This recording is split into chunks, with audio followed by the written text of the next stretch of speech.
안녕하세요. 저는 고지식하고 어이없는 시부모와 우유부단하고 시댁만 중요하게 생각하는 남편에게 질려 40대 싱글맘입니다. 고부 갈등이라는 단어가 요새 참 흔하기도 하죠. 고리타분한 시댁 부모님과 그 사이에서 전혀 도움 안 되는 남편. 그런 면에서 본다면 저의 결혼 생활은 아들 선홀사상에 찌든 시댁 부모님과 그 사이에서 괜히 분란만 일으키는 남편의 합작이었다고 할까요? 정말 말 그대로 대환장 파티였다고 미리 말씀드리고 싶네요. 남편은 3남매 중 장남으로 시댁의 기대를 많이 받았어요. 그리고 저와의 결혼으로도 저는 시부모의 눈총을 많이 받았죠. 기대가 많았던 장남의 결혼 상대로 평범한 집의 외동딸은 마음에 들지 않았을지도 모르죠. 솔직히 결혼 전에 시댁에 대해 미리 알았다면 결혼하지 않았을지도 모릅니다. 하지만 제게는 딱 하나 믿는 구석이 있었거든요. 바로 남편과 한 약속. 합가는 절대로 하지 않겠다는 이야기를 이미 남편과 결혼 전 다 합의해 놓은 상태였어요. 옛날 분들이고 시골 분들이라 보수적인 면이 있을 거라고 예측은 했었어요. 그리고 남의 선홀사상도 마찬가지고요. 솔직히 애가 언제 어떻게 생길지 모르는 상황에서 그걸 신경 쓸 사람이 어딨겠어요? 애는 나와봐야 아는 거잖아요. 시댁의 두 분은 그런 고지식한 면에 이어 각자의 개성도 충분했어요. 시부는 괴팍하고 입이 험하다는 것과 시모는 무기력하고 사람을 부리기 좋아한다는 점이요. 그래도 최대한 이해해보려 애썼어요. 남편의 부모님이고 저의 가족이 되실 분들이니까요. 그런데 명절에 직접 부딪히게 된 두 분은 정말 남달랐어요. 어떤 면에서 그런가 하면 가족에게라도 가차없다는 걸 보게 됐거든요.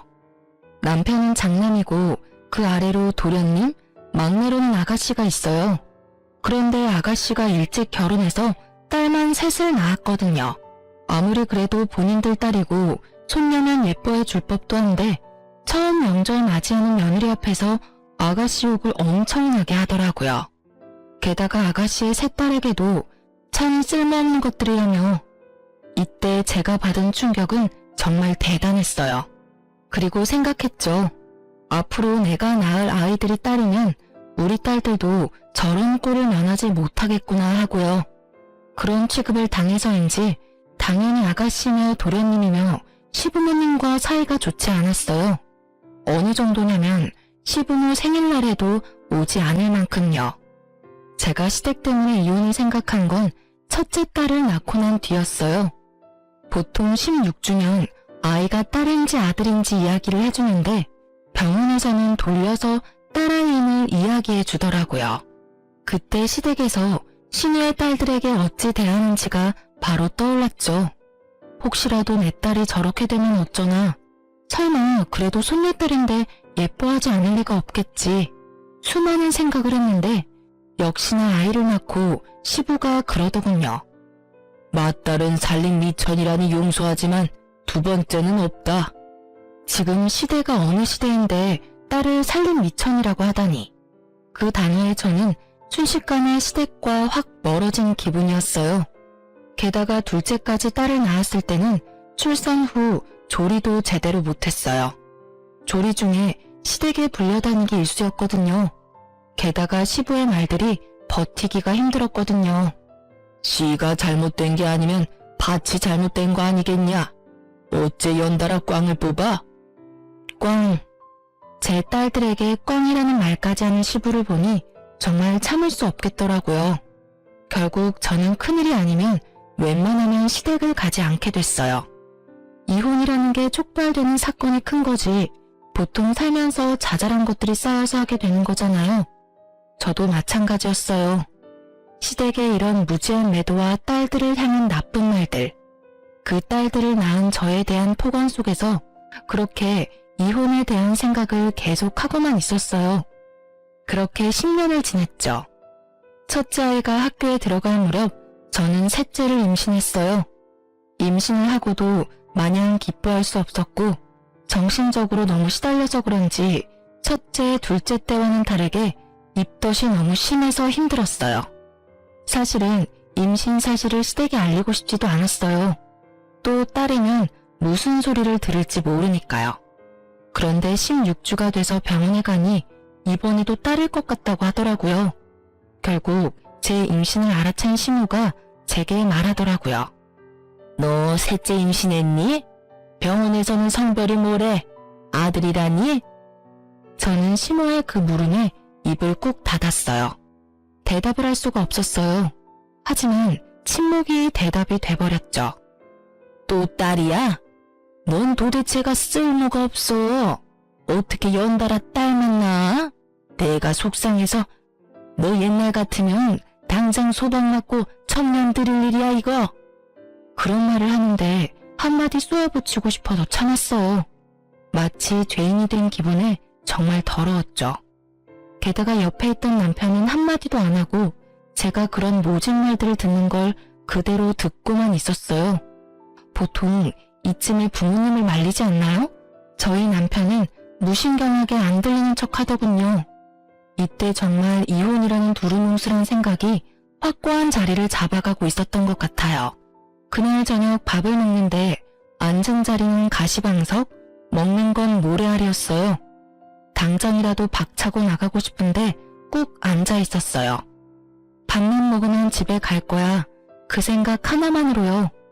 그런데 밥 먹는 내내 시모는 제가 좋아하는 반찬을 쏙 골라서 저와 제일 먼 자리에 놔둬버리더군요. 게다가 된장이나 고기에 젓가락이라도 댈라치면 아들도 못 낳는 며느리가 어디서 고기 반찬을 탐하냐며 소리치는데 이때쯤에는 참는 데에 도 같은 저라도 참기 어려웠어요. 그날 시댁에서 아무것도 못 먹고 집에 와서 치킨이며 피자며 다 시켜서 엄청나게 폭식했었어요. 그렇게 잘 참던 제가 터진 건 어린이날이었어요. 임신한 몸으로 첫째와 둘째를 데리고 어린이날을 맞아 근처 동물원에라도 가려고 했었거든요. 남편은 어린이날 근무가 잡혀 못 오게 됐던지라 제가 두 딸을 데리고 가기로 했죠. 딸들이 워낙 순하고 엄마 바락이라 데리고 다니는 게 힘들지는 않았고 매번 천덕꾸러기 취급당하는 딸들이 불쌍해서 제 몸이 힘들더라도 이번에는 애들한테 맞춰주려고 했던 거예요. 그런데 시모에게 전화가 왔어요. 예, 너 와서 일 좀 거들어라. 어차피 어린이날 쉬지 않니? 어머님, 저희 오늘 애들 데리고 어디 가기로 해서 오늘은 못 갈 것 같은데 주말에 가면 안 될까요? 이 말을 하는데도 저는 여러 번 참아야 했어요. 임신 4개월의 여자와 아직 어린아이 둘. 도대체 시댁에 가서 무슨 일을 할 수 있을까요? 집안일이라면 몰라도 시댁에서 도와달라는 건 강도 높은 작업뿐이었거든요. 꼴에 자기들도 애들이라서 어린이날 놀러 가야 한대? 어린이날이 왜 노는 날이야? 쓸모없는 것들은 집에 와서 일이라도 도와야지. 벌써 노는데 정신 팔려가지고. 그리고 너도 마찬가지다. 임신했다고 몸살이나 본데 딸은 낳아도 낳은 게 아니야.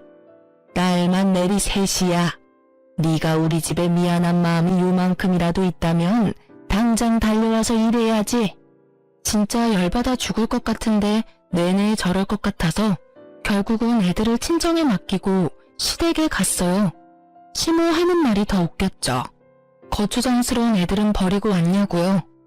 이때쯤에는 저도 슬슬 열받아서 좋은 말이 안 나오더라고요. 저는 친정에 맡겼다고 이야기했고 시모의 일을 거들었어요. 그러다 무거운 걸 옮기는 일을 하는데 시모가 한마디 하더라고요. 너 진짜 그러는 거 아니야. 네가 딸 낳고 미안한 마음이 있었으면 네가 우리한테 전화해서 몇 번이고 도와드리러 오겠다고 해야 정상 아니니? 도대체가 우리가 꽝을 뽑았어.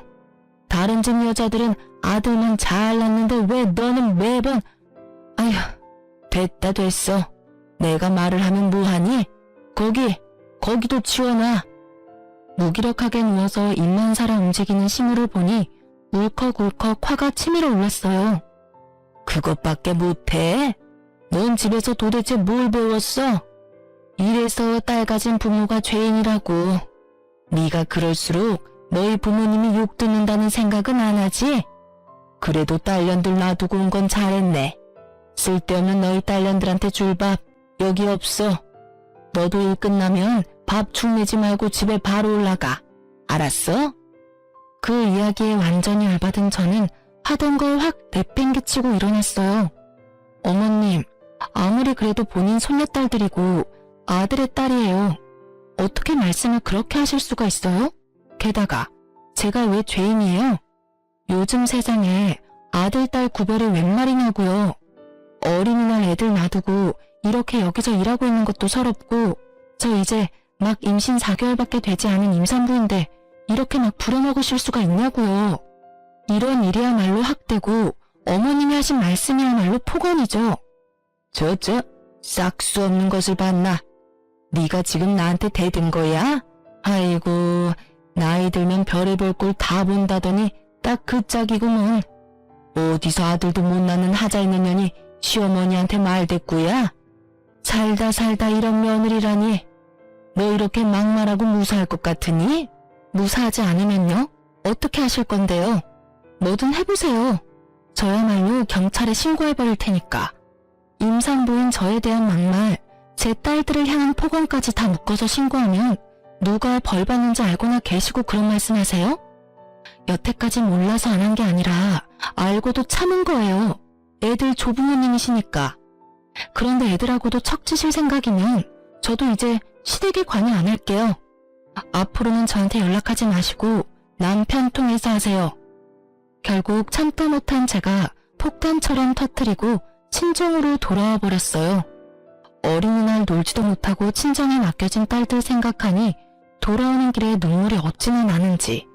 좀 더 빨리 이렇게 터뜨려버리고 애들과의 시간을 더 다질 걸 하는 생각만 들었죠. 그렇게 그날은 친정으로 돌아가 친정 부모님과 딸들과 함께 늦게나마 근처 놀이공원에 갔어요. 야간 개장을 하니 그나마 다행이었죠. 그렇게 즐겁게 시간을 보내고 친정집에 돌아왔는데 집에 돌아가기 싫더라고요. 그래서 남편에게 친정에서 애들이랑 자겠다고 하고 친정에서 잤어요. 돌아가기 싫은 이유는 단 하나였어요. 다음 날이 시무 생일이었거든요. 남편이 또 애들 앞세워 저를 시댁에 데리고 갈 걸 예상하고 친정에서 머문 거였어요. 애들은 친정 부모님이 우냐우냐 예쁘다 해주니 열심히 놀다 지쳐 일찍 잠에 들었죠. 그리고 다음날 남편에게 문자가 와 있더라고요. 시댁으로 바로 오라고요. 전 무시했어요. 제가 왜 가요?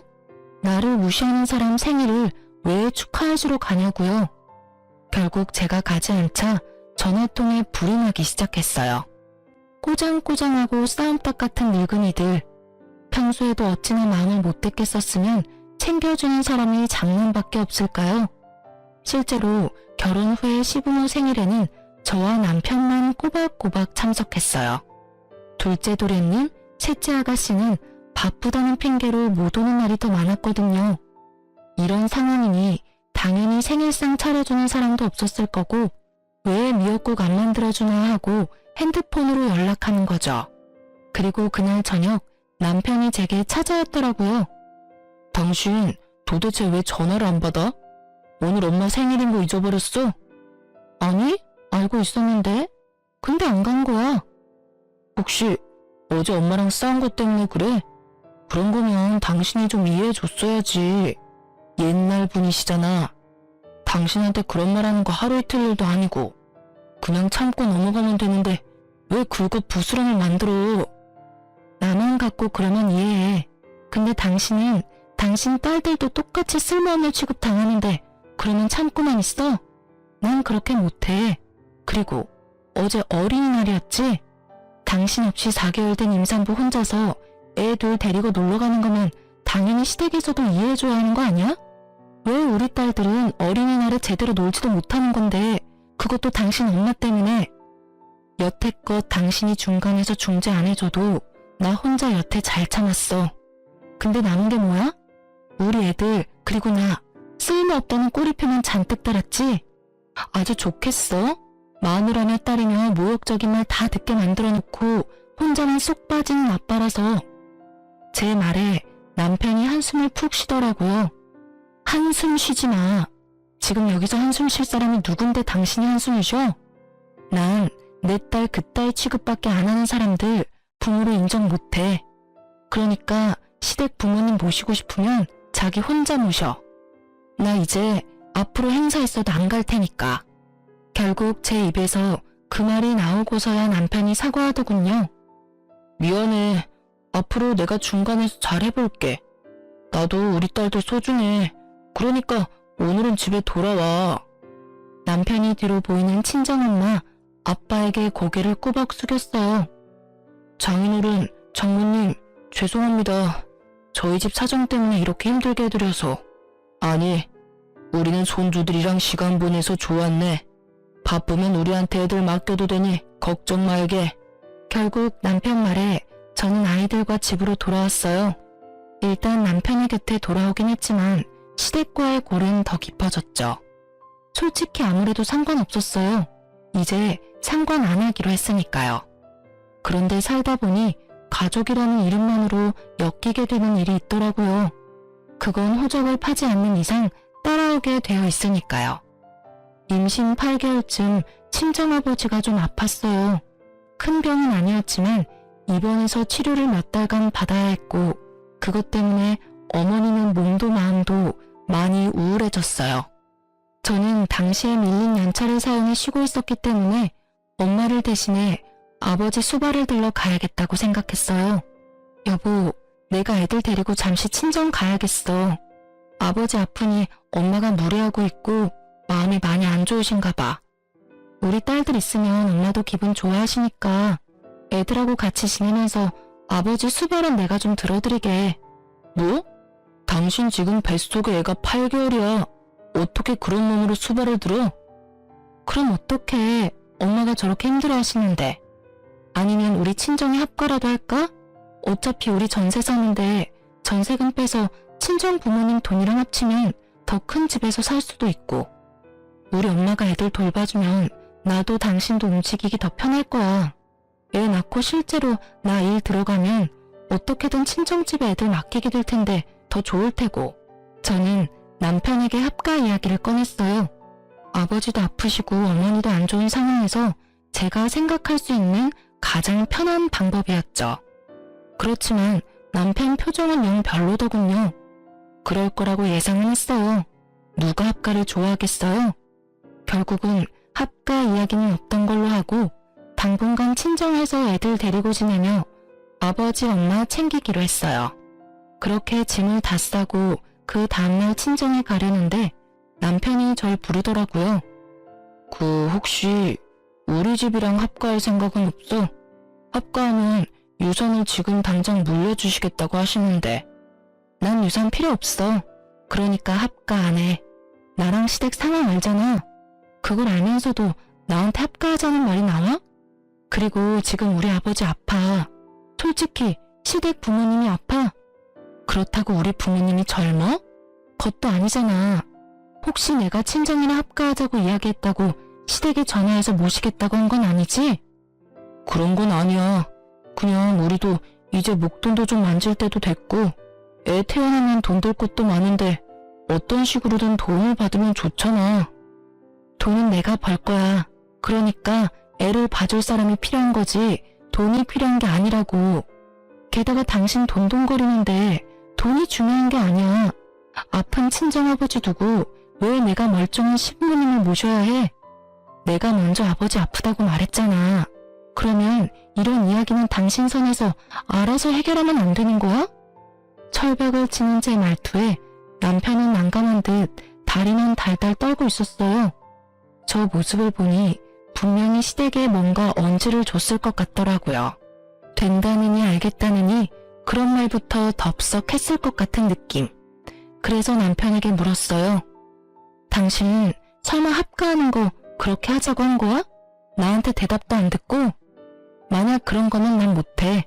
할 마음도 없고 할 자신도 없어. 결국 남편이 두 손 두 발 다 들고 나가더군요. 그리고 저는 친정으로 갔어요. 남편이 바빠서 애들을 봐줄 수 없으니 애들도 같이 데리고 갔어요. 일주일 정도 있었는데 어머니 마음이 많이 좋아지셨어요. 손녀들 재롱에 저도 이리저리 엄마 도와서 청소도 하고 아버지 병원에서 말벗도 해드리니 아무래도 도움이 많이 되신 것 같더라고요. 남편 혼자 있는 집을 놔둘 수도 없어서 일주일 만에 집에 잠시 돌아가기로 했어요. 치울 것도 좀 치우고 저도 곧 출산 임박이라 이래저래 준비할 것도 많았거든요. 집에 도착하니 낯선 신발이 2개 있더군요. 그렇지만 그 낯선 신발의 주인은 추측 가능했어요. 설마 하는 마음으로 거실로 들어서니 시모와 시부가 있더라고요. 물론 남편도요. 주말이라 남편에게 이야기하고 집에 온 거였는데 시부모까지 대령하고 있을 줄이야. 시모는 저번에 그 일로 저와 싸우고 처음으로 만난 건데 눈에 쌍심지를 켜고 저를 쳐다보며 제게 다가오더라고요. 너 출가 외인이 친정집에 가서 병수발하는 거 아니다.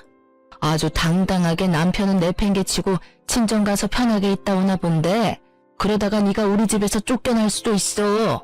그리고 네가 맏며느리인데 우리 수발은 네가 들어야 하는 거 아니니?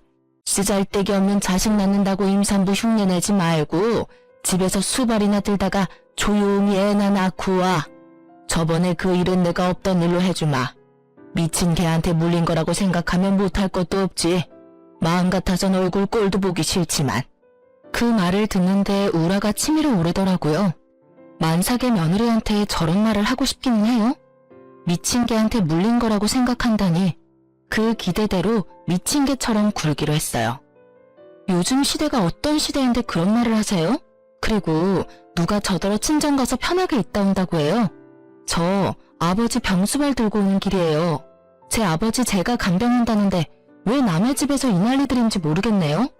그리고 그렇게 싫으시면 보지 마세요. 안 오시면 되잖아요. 왜 우리 집에 오셔서 괜히 저랑 얼굴 마주치시는데요? 아이고 기도 안 차서 저 말버릇 좀 봐. 어디서 어린 년이 시어미한테 기어오려고 들어? 여기가 어떻게 네 집이냐? 우리 아들 집이지. 이 집 전세금 반반씩 냈어요. 그러니까 제 집도 되죠. 그리고 기어오르는 게 아니라 바른 말 해드리는 거고요. 시모가 어이가 없다는 표정과 함께 말을 잇지 못하자 시부가 제게 말하더라고요. 너 합가하자는 거 반대했다며? 아들한테 다 들었다. 세상이 아무리 말세라도 어떻게 며느리가 돼서 시댁 합가를 반대해? 그리고 네가 뭔데 반대를 해? 우리 아들이 한다면 하는 거지. 네 허락 같은 거 맡을 필요가 어디 있어. 우리 아들이 착해서 너한테 이야기했나 본데 우리는 그런 거 필요 없다고 생각한다. 여기 들어와서 먹고 자면 그게 합가지. 너한테 허락받고 할 일이 아니야. 떡두꺼비 같은 손주 하나 낳아주지도 못하는 하자 있는 며느리 우리도 보고 싶지 않지. 그렇지만 네가 맏며느리니 네가 우리를 책임져야 옳지.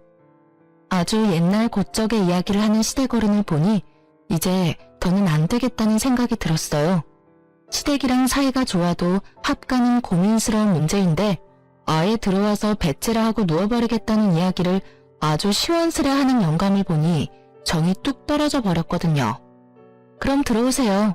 대신 그러면 저는 합가 반대했는데 시댁 모시게 됐으니 남편이랑 이혼할게요. 이혼 이야기가 떨어지자마자 거실이 조용해지더라고요. 여보, 그게 무슨 소리야? 갑자기 그런 말을. 홧김에라도 그런 말은 하는 거 아니야. 누가 홧김이래? 충분히 생각하고 고민한 결과야. 합가 분명히 나는 안 한다고 했어. 그런데 지금 봐. 밀고 들어와서 여기에 묵으시겠다잖아. 절이 싫으면 중이 떠나는 법이라고. 내가 나갈게. 대신 나도 내가 버틴 만큼 위자료 충분히 청구하고 재산 분할까지 싹 다 해갈 거야. 너무도 구체적인 제 말에 남편이 할 말을 잃었더라고요. 농담이라고 생각했나 본데 지금 농담할 정신이 어딨어요? 괴팍한 노인네랑 남아 선호사상에 찌든 노파를 같이 모시라고요? 딸만 둘인 집에서? 절대 그렇게 둘 순 없었죠. 결국 저는 강경수단을 취했고 시부가 갑자기 저한테 소리를 지르더라고요. 어디서 이런 년이 튀어나와서는 네가 우리 아들 인생에 오점을 남기겠다는 거야? 이 망할 년이 어디서 시어른들이 보는 앞에서 이혼을 운운해? 그래, 네가 이혼하겠다고 하면 여기 있는 사람이 무서워라도 할 줄 알아? 어디 수발 들기 싫어가지고 잔머리를 쓰는 거야? 잔머리 아니고 제 진심이에요. 합가하실 거면 이혼할 겁니다. 저 더 이상 양보는 못해요. 결혼하고 10년 가까이 두 분 폭언과 제 딸들을 향한 모욕적인 언사에도 남편 하나 보고 참았어요. 그런데 그 남편이 지금 제 등에 비수를 꽂았잖아요. 분명히 합가 안 된다고 했는데도 부모님이 여기 와 계시니까요. 그러니까 이혼하는 거예요. 여보, 잠깐만 기다려봐. 너무 앞서 나갔어. 당신 이런 사람 아니잖아. 좀 더 신중하고 차분한 사람인데 왜 이렇게 갑자기 흥분해서 난리야? 그리고 당신 이제 곧 있으면 출산이야. 그 몸으로 무슨 이혼을 생각해? 셋째는 아빠 얼굴도 못 보고 자라게 할 거야. 그것 때문에 지금까지 질질 끌어온 거지. 그거 아니었으면 나 당신이랑 애초에 이혼했을 거야. 그리고 내 출산에 대해 굉장히 깊이 배려하는 것처럼 보이는데 그럴 거면 이 합가를 애초에 당신이 막았어야지. 방금 어른들 말씀 못 들었어? 딱 봐도 딸 낳은 나한테 몸조리고 뭐고 시집살이부터 시키실 것처럼 보이잖아. 당신 눈에 그게 안 보인다면 당신이 날 조금도 생각하지 않는다는 게 되겠지. 그러니까 내가 출산을 원활히 하길 바란다면 차라리 그냥 여기서 이혼해줘. 나는 저기 계시는 두 분은 절대 수발들면 못 사니까. 야, 너 뭐가 그렇게 잘나서 남편을 잡아? 오냐, 이혼하면 누가 무서울 것 같아? 이혼해. 우리도 너 필요 없어. 어디 아들도 못 낳는 물건 주제에 우리도 아들 낳은 다른 여자 데리고 와서 대이으면 돼. 너 같은 거 집 나간다고 해서 눈썹이라도 하나 꿈쩍할 줄 알았어? 그 꼴로 이혼하고 어련히 잘 살겠다. 나중에 가서 후회해도 소용없어. 쓸모없는 건 시아버지 수발이라도 들게 하려고 했더니만. 그래, 가. 네 얼굴 안 보는 게 차라리 속 편하겠다. 신호의 악에 바친 소리에 저는 남편에게 눈빛을 보냈죠. 봤냐? 남편이 슬그머니 제 눈을 피하더군요. 나는 이런 사람들 있는 데서 딸 키우고 싶지 않아. 딱 봐도 딸 교육에 무조건 안 좋을 거라는 거 보이잖아. 근데 왜 넌 자꾸만 나를 이혼이라는 선택을 하게 만들어? 그러니까 이혼해. 우리 애들 양육권하고 친권은 내가 가져갈 거니까 양육비 낼 준비나 하고. 지금 이 집 나가면 당장 변호사 찾아갈 거야. 여보, 제발. 이게 무슨 일이야. 아니, 합가하자고 이야기 한 번 했다고 이혼이 어디 있어? 그리고 딸들은 또 무슨 죄야. 우리 이혼 때문에 끌려다닐 애들이 불쌍하지도 않아? 네가 언제부터 딸 생각했다고 그래? 딸 생각을 했으면 딸들이 당신 부모님들한테 부조리하게 매번 욕 얻어먹을 때 지켜주기라도 했었어야지. 그저 아무것도 안 들리고 보이지 않는 사람처럼 굴 때는 언제고. 그리고 합가 이야기 한 번에 내가 이혼하겠어? 여기 봐, 당신 부모님들. 아예 그 이야기 기정사실로 만들려고 우리 집에 떡하니 와 계시잖아. 그리고 내가 말했지, 아버지 아프다고. 아버지 다 낫고 나서 말했으면 이렇게까지는 안 됐겠지. 애초에 이 상황은 당신이 만든 거니까 당신한테도 책임 있다고 생각해. 그러니까 이번에야말로 깨끗하게 정리하자. 난 더 이상 당신이랑 그 집에 끌려다니고 싶지 않아. 예, 이혼해줘버려. 저딴 쓸모없는 것도 며느리라고 받아줬더니 은혜를 아주 똥으로 갚아. 들었지? 나는 이런 인간이야 취급받으면서는 못 살아. 그러니까 이혼해. 그리고 이혼하면 애들 양육권이랑 친권은 나한테 넘겨. 어차피 당신이 애들 데려가봤자 그 집안에서 핍박받고 학대나 받을 건데 그런 짓 하지 말고 나한테 애들 주고 당신은 양육비나 보내줘. 쓸데없는 여자애들은 데리고 가거라. 그치만 양육비는 한 푼도 주지 마. 뭐가 좋다고 딸들한테 돈을 들이냐? 우리가 데려올 필요도 없지만 돈을 줄 필요도 없지. 시부는 제가 아이를 데려가면 남편이 양육비를 줘야 한다는 기본적인 것도 모르고 계시더라고요. 이 사람들에게 딸은 그런 존재인 거예요. 저는 고개를 절레절레 저으며 남편에게 말했어요. 서류는 곧 보낼게. 그리고 애 낳는 동안 연락 안 되면 변호사한테 연락해줘. 나중에 변호사 번호 알려줄 테니까. 그 말만 남기고 저는 그 집에서 나왔어요.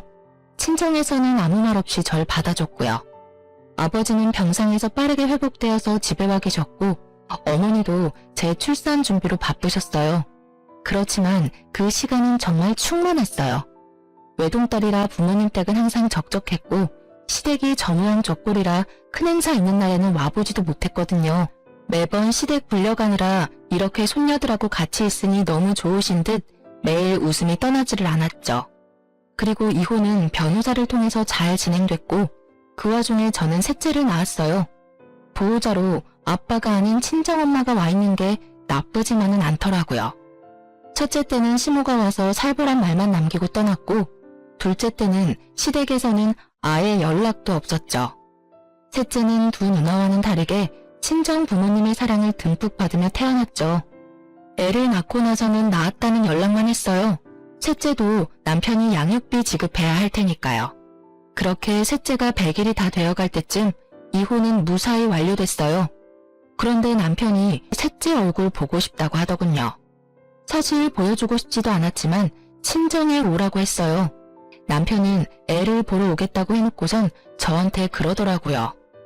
당신 내가 봐줄 테니까 이만 땡깡 부리고 돌아와. 이혼했지만 다시 결혼은 할 수 있고 솔직히 나는 당신이랑 헤어지고 싶은 마음 없었어. 부모님들 때문에 이렇게 된 것뿐이잖아. 아직 우리 사이의 마음은 그 정도는 아니라고 생각하는데.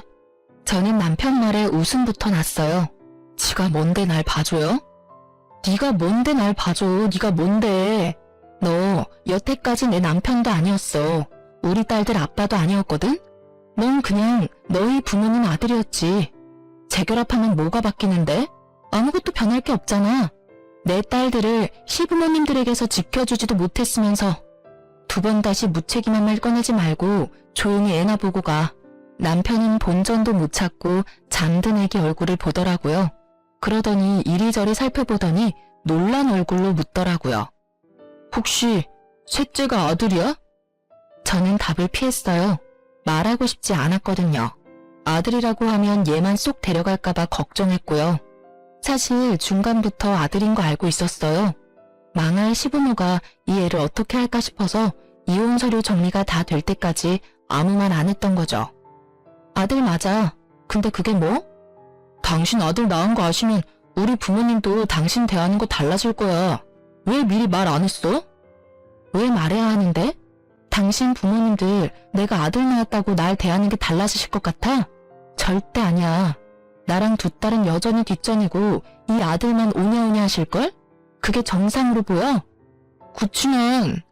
그치만이고 저치만이고 나는 당신네 가족하고는 두 번 다시 만나고 싶지 않아. 욕도 그만큼 들었으면 많이 들었어. 이제는 그런 말 안 듣게 해줄 수는 없어?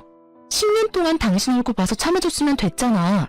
얼마나 더 참으라고 나더러 돌아오라는 미친 소리나 하는 거야? 제 불호령에 남편이 말을 못하더라고요.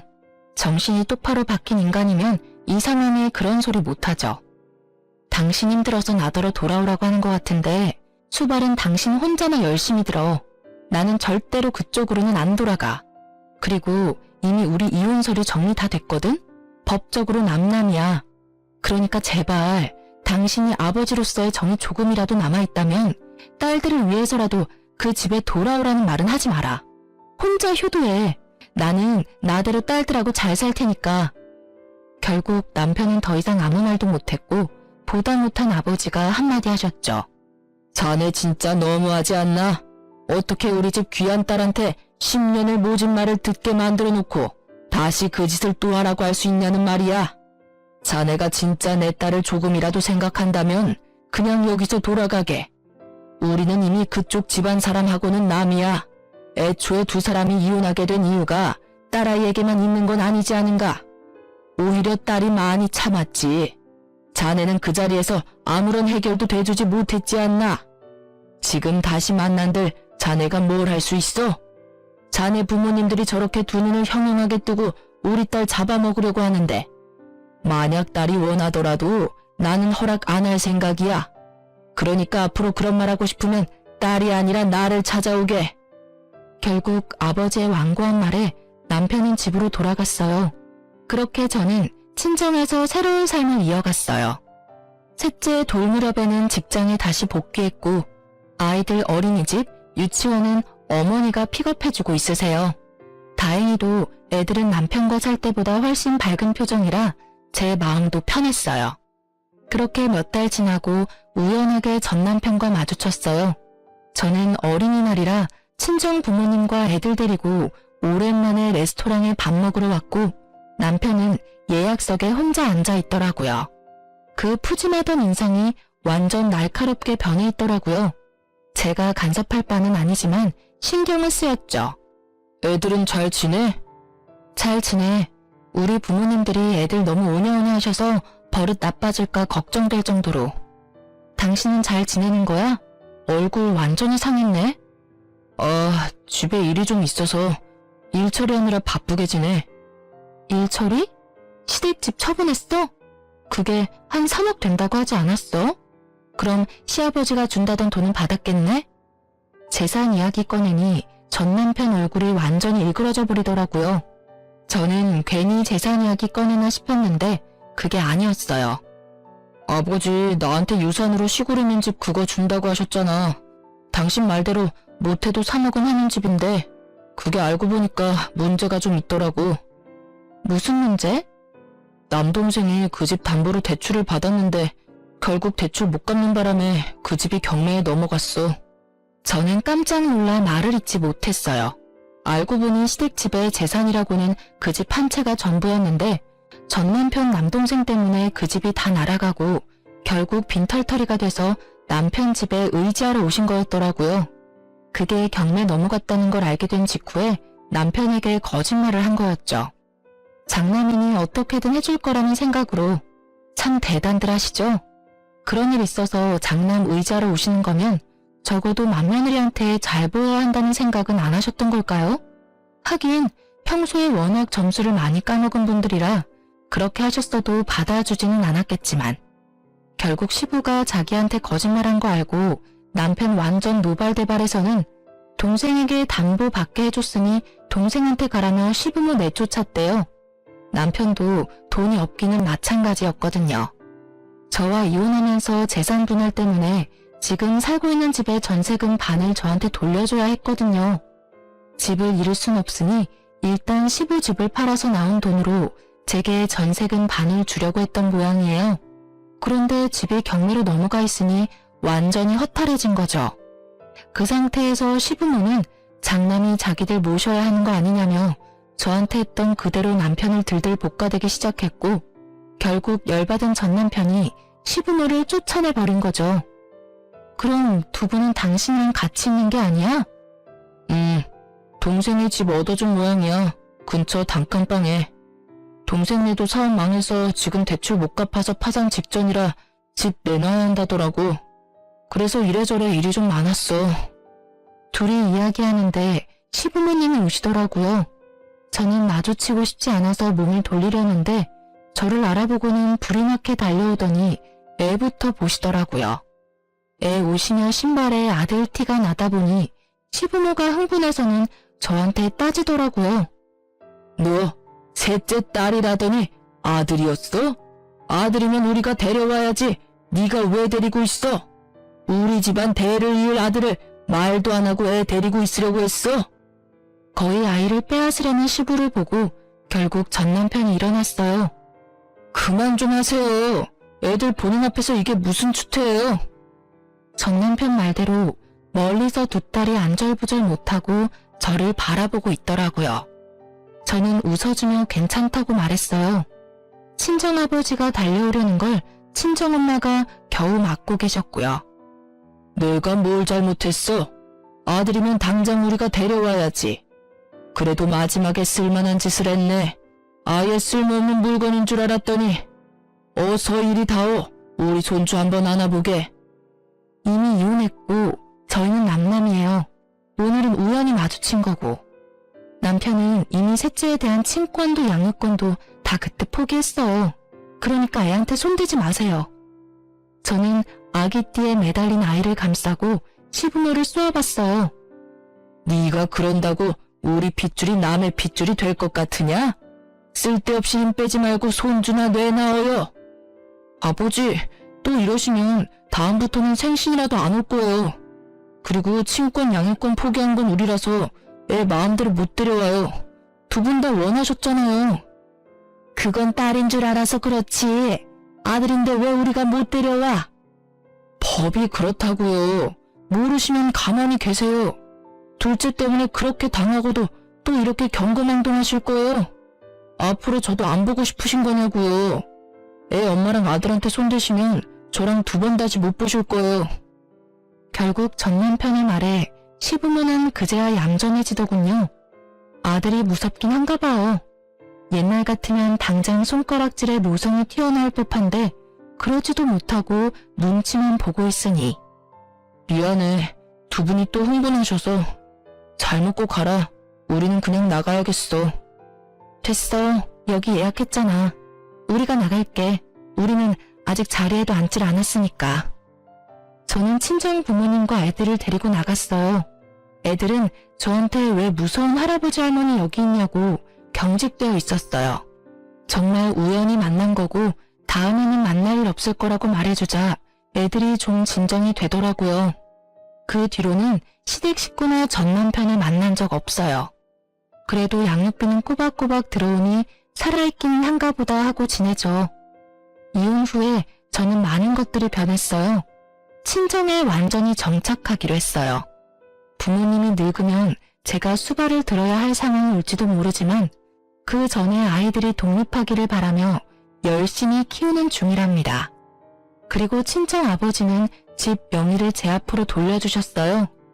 저는 어차피 두 분 돌아가시면 상속될 거고 미리 바꾸지 말라고 했지만 아버지는 완고하게 제 이름으로 해주셨어요. 대신에 저는 아버지께 제가 받은 위자료를 그대로 드렸어요. 돈 벌어서 아이들과 함께하는 시간을 가지고 가족과 함께 여행을 가고 하는 시간은 너무나 소중하다고 느꼈어요. 솔직히 시부모의 그런 행동들을 참으려고 하면 참을 수 있었을 거예요. 하지만 제 딸들이 커가면서 받을 상처는 도저히 두고 볼 수 없었거든요. 그런 의미에서 이 이혼은 잘한 것 같다고 생각해요. 아이들의 정신건강을 위해서도 저를 위해서도 마찬가지고요. 글을 쓰면서도 그때 생각이 떠올라 머리가 지끈거릴 정도로 아팠는데 새삼 글을 다 쓰고 보니 제가 어떻게 저런 일들을 다 견뎠나 모르겠어요. 왜 좀 더 빨리 빠져나오려고 생각하지 않았을까 싶기도 하고요. 그래도 이렇게 이혼하고 자리 잡고 잘 살고 있으니 다행이죠. 고부 갈등으로 힘든 날을 보내는 모든 어머니 모두 힘내시고 더 좋은 날이 되길 바랄게요. 감사합니다.